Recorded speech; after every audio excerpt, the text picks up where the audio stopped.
Buying a car, applying for a loan, your credit score impacts most big purchases. In today's Simply Money, Nathan Bachrach explains how to raise that credit score.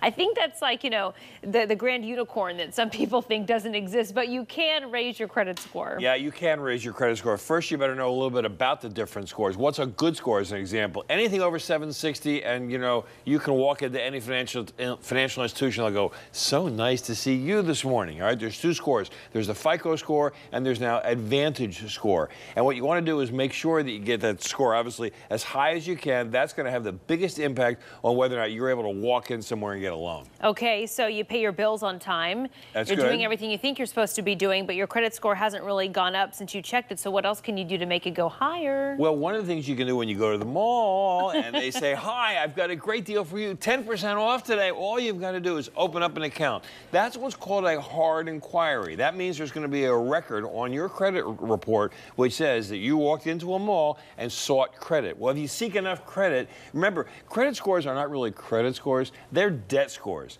And they measure how much debt you get, or how many loans you could actually get yourself in trouble with. And if you've got too many and you're not handling them well, that's what drives your score down. A hard inquiry will drop your score by 5 to 10 points. You go to enough places in the mall and think you're saving money by opening up enough credit accounts in order to save money. Next thing you know, your score is going to go through the floor, way below that 760, which is the magic number. 720, by the way, will get you some really darn good interest rates. Okay, so you want to make sure you pay attention to those balances, too. Absolutely, because look, you can be paying your bills on time. You go, wait a minute, my score isn't going up. What's the story? Here's the dirty little secret.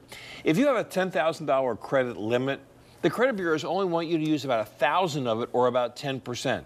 And if you go above 30%, which would be, in my example, $3,000 of credit that you use during a month, even if you pay it off at the end of the month, that's going to hurt your credit score. The weird part is, the more credit you have that you don't use, the better your score is. So, as an example, if I have a $100,000 credit line and I only use 10,000 of it, they love me. I get the $30,000 in a month, oh boy, score's going down. Okay, so we're talking too about saving money at the grocery store. Oh, yes, we are. It's hard to do.